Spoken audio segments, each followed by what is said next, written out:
From the National Newsroom of the Canadian Press, I'm Jason White. Prime Minister Mark Carney says he is devastated and appalled by last night's killing of 2 Israeli embassy staff in Washington, D.C. The 2 staff members were leaving an event at a Jewish museum when they were shot and killed. Police said the suspect yelled, "Free, free Palestine," after his arrest. In a social media post, Carney says this was a targeted attack against the Jewish community, and he condemns it in the strongest terms. Foreign Affairs Minister Anita Anand says that her thoughts are with the families of the victims, their colleagues, and the Jewish community. She says anti-Semitism and the violence and fear that it brings are beyond deplorable, and it must stop. John Kennedy, the Canadian Press. Canada's finance minister says he and his G7 colleagues had frank and productive discussions during this week's summit in Banff, Alberta.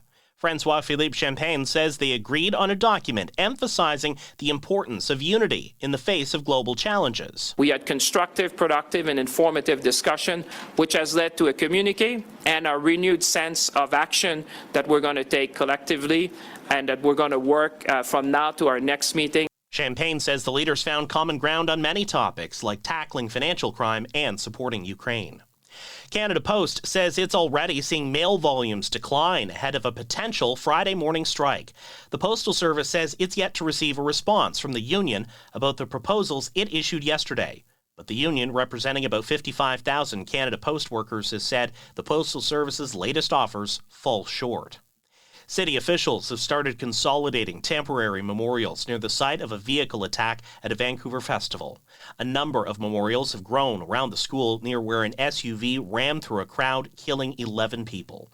But Filipino BC says it's too soon, and that it's important memorials are accessible to the still grieving public. An anti-weapons proliferation group warns signing on to U.S. President Donald Trump's so-called Golden Dome missile defense shield could bring ballooning financial costs. But former Liberal Defense Minister David Pratt thinks it's an opportunity to correct a past mistake when Canada declined to join the U.S.'s ballistic missile defense program back in 2005. Even as recovery continues from last year's devastating hurricane season, U.S. federal forecasters anticipate another active storm season this year. Improved technology and modeling brought a near-perfect prediction to the 2024 Atlantic storm season. In 2025, National Weather Service Director Ken Graham is expecting 13 to 19 named storms, those with winds above 39 miles per hour. Of these, 6 to 10 are forecast to become hurricanes, and 3 to 5 is the number of major hurricanes. That's Cat 3 and above. Hurricane season starts June 1st, but Graham is urging people living along the coast to prepare emergency kits now. Jim Ryan, ABC News. This is the Canadian Press. In sports, the Toronto Maple Leafs are cutting ties with team president Brendan Shanahan after 11 years and just 2 postseason series victories, despite an embarrassment of high-priced offensive talent.